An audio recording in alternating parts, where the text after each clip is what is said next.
Chicago. Bernie's mom had been diagnosed with breast cancer. Over many months, he watched her grow thinner and weaker. But whenever he tried to discuss it, his mother would change the subject. She died while he was still at high school. A year after losing his mother, Bernie's older brother died suddenly of a heart attack. And a few years later, his estranged father died from kidney failure.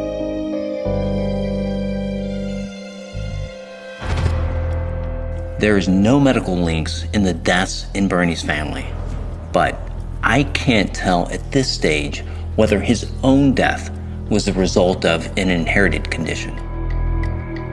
However, the loss of so many close family members raises the question of the emotional impact that these tragedies had on a young Bernie. The pain, the losses, the things that he's seen, growing up, kind of kept him going. That's what you do as an entertainer, especially as a professional entertainer. You use all the pain and all the fuel that you have inside of you to shape, your character.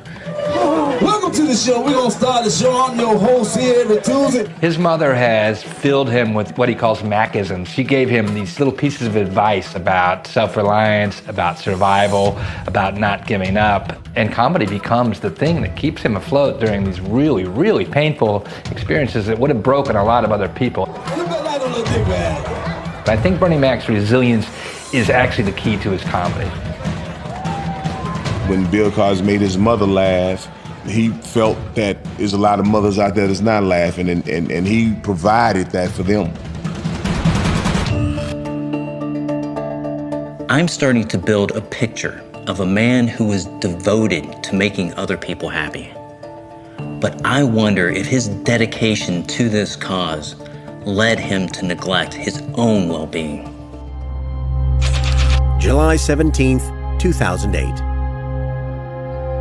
Bernie is feeling unwell.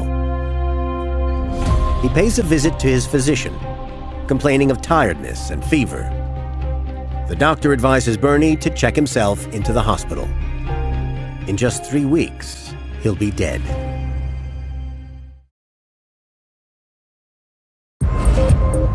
World-renowned medical examiner Dr. Michael Hunter is investigating the death of stand-up comedy legend Bernie Mac.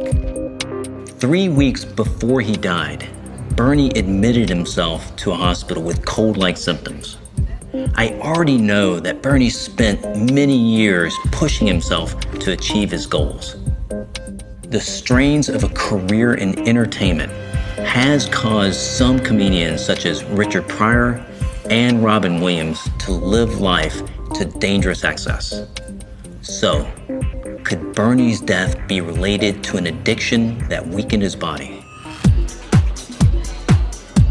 From the early 90s, Bernie was touring 48 weeks of the year. On weekends, he flew home to see his wife and daughter. But mostly, he lived his life on the road.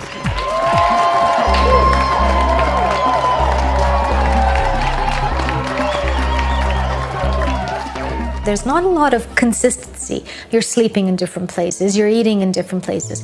And a lot of people find this really hard. In the music industry, and comedians or actors will often turn to drugs and alcohol. It's part of the lifestyle.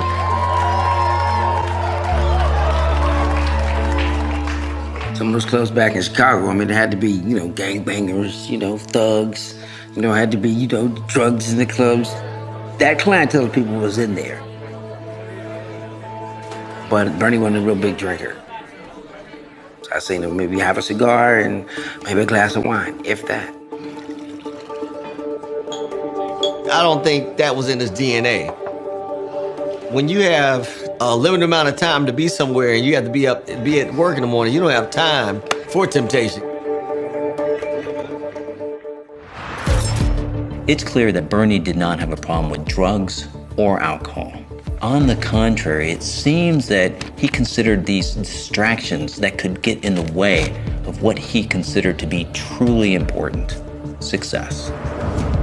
However, Bernie did have one bad habit: smoking. Bernie started out with the occasional cigarette before or after a show.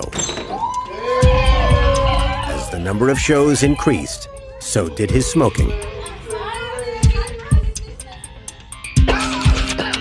1996. Bernie wakes up with an uncontrollable coughing fit.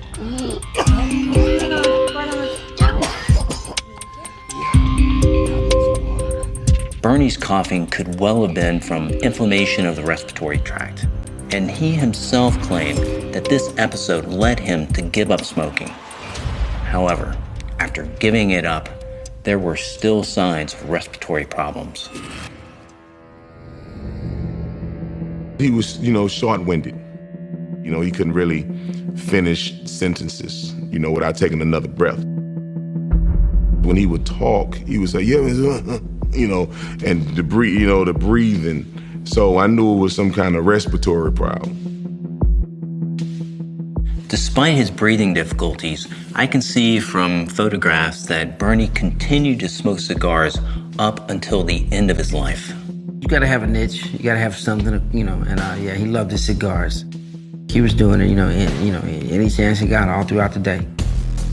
Bernie was cool, man. He was smooth with it, I was like, man, you can't breathe, man. Why you smoking them cigars, man? Doing real good, touring all over the place. Got plenty of money. Cigar was part of the Bernie Mac show. That cigar was part of his brand. It's kind of an affluent brand. It's kind of a man that made it brand.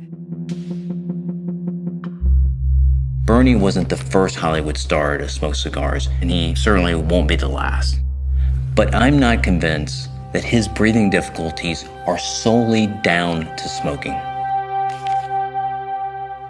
We do know that Bernie's health problems were happening at the same time that he was becoming a Hollywood hot product.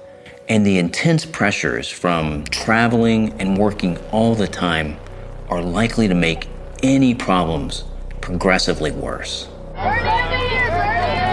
Bernie? That man was a workaholic. Man could go. And I think maybe he had a hard time resting. His work rate was really, to me, grueling. I mean, the way he used to work us out, we would have 8-9 hour rehearsals. We'd go home, Bernie would have to go and either shoot a movie or do more shows. By the time he recorded the 100th episode of The Bernie Mac Show, Bernie could no longer hide his breathing difficulties.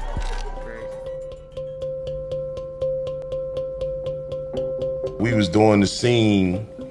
Right after that, he had to go to the dressing room to get on oxygen because he couldn't breathe. I feel that I can beat anything in this world but my own cigarette habit.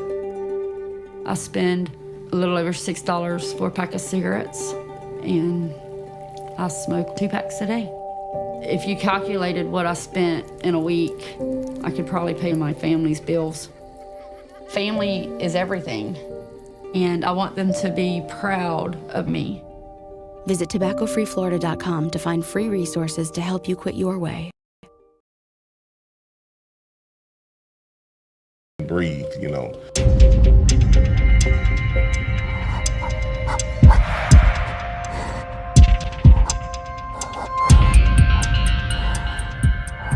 It was very hard to see, because we used to sit around the table, joke all the time, but he couldn't really do that because after every take he had go into the dressing room, get on the oxygen.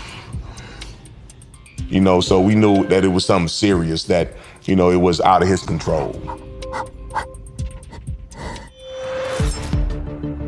Bernie's problem breathing and his supplemental use of oxygen clearly indicate that he's been suffering for a long time. Looking further into the condition of his lungs, I've discovered something that takes my investigation into a whole different direction. Bernie made a statement back in February of 2005, claiming that he was living with a rare, mysterious respiratory illness. Could this be what killed him?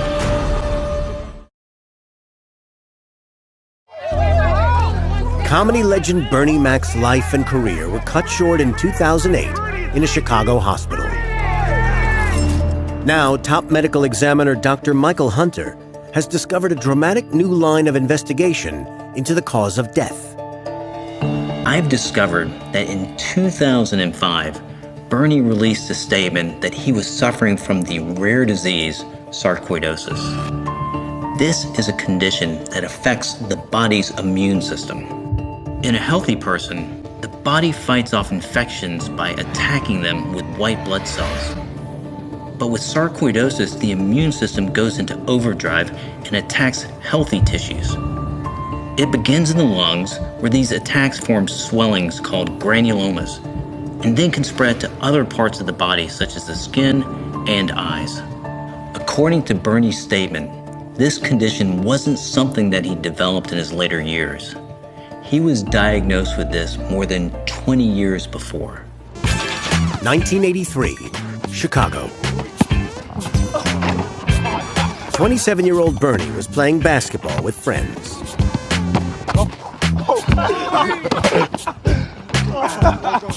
Suddenly, he collapsed with a crippling tiredness that stopped him moving and rendered him breathless. It was after X-rays were taken of Bernie's lungs that the doctor found he had the disease. It's still unclear how this disease originates, but it's thought that people have a genetic predisposition to developing sarcoidosis. And for those with this tendency, its onset is triggered by environmental factors. And something from Bernie's memoirs makes me think that his sarcoidosis was triggered when he was just a teenager. After graduating high school, Bernie worked in a scrap metal yard.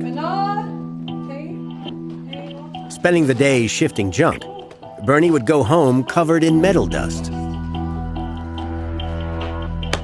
He later reflected on how breathing in this dust may have been harming his lungs. Any environment where you are breathing in certain types of dust over a long period of time can be hazardous. Metal dust in particular can lead to fibrosis or scarring of the lungs. But in Bernie's case, this prolonged exposure to dust could have been the trigger that started his sarcoidosis. We can never know for certain how Bernie developed this disease. But what we do know is this disease can flare up and then recede. It seems in the months prior to Bernie's death, his sarcoidosis had flared up, affecting his skin. July 17th, 2008, 1:30 p.m., 3 weeks before Bernie's death. Suffering from a fever, Bernie is advised by his physician to check himself into the hospital. But instead, he pays a visit to another clinic. He's not here for his flu symptoms. He's seeing his dermatologist and old friend, Dr. Renee Earls. I saw him a lot as a patient. Over time, we became more than doctor-patient. We became friends. He was very, very happy because he had a new show, and he was scheduled to go start a new series. It's a regular appointment for Dr. Earls to treat skin lesions that have appeared on Bernie's body and neck. Sarcoidosis is a multiple system type of condition. Sarcoidosis manifests itself in the skin as sort of a growth.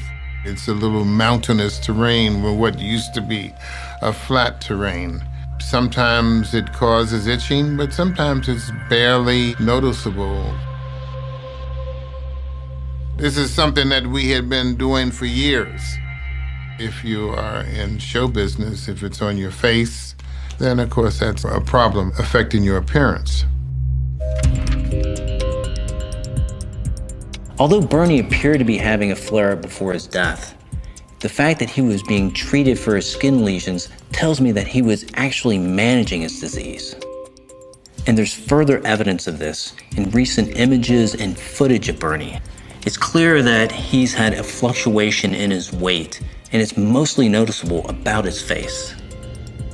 This is consistent with the side effects of a steroid used to control his disease, prednisone. He called me and told me that, that he was doing great. He said, I played stickball in the streets. He expressed some surprise that his lung capacity was greater than he thought. And I can remember he made a baseball movie and he had to do some running. He was saying he ran up the stairs and he was able to do it. Over the years, Bernie's condition sometimes improved, but it could also worsen, forcing him to cut back on some of his commitments. But the decision would never last long, as he explains in an interview. Quickly, I know you never have given up stand-up, but you're going back on the road next year, is that right? How many? You're doing like a 30 days. 40. Is that just kind of recharge the batteries? I've been so busy with the film and television, and once you commit yourself, you have to take one thing at a time. I like to really do it. I like to please the people. I don't want them to go back and say Bernie Mac lost it. Then, in 2005, Bernie's publicist announced that his sarcoidosis had gone into remission. Given the all clear, Bernie continued to work. That year, he made 2 big movies: Ocean's 12 with Brad Pitt and George Clooney, and Guess Who with Ashton Kutcher. There was a very interesting interview Bernie Mac did with one of the talk show hosts where he said, I'm thinking about slowing down. I have a boat. I have enough money. Maybe it's time to just retire and play golf.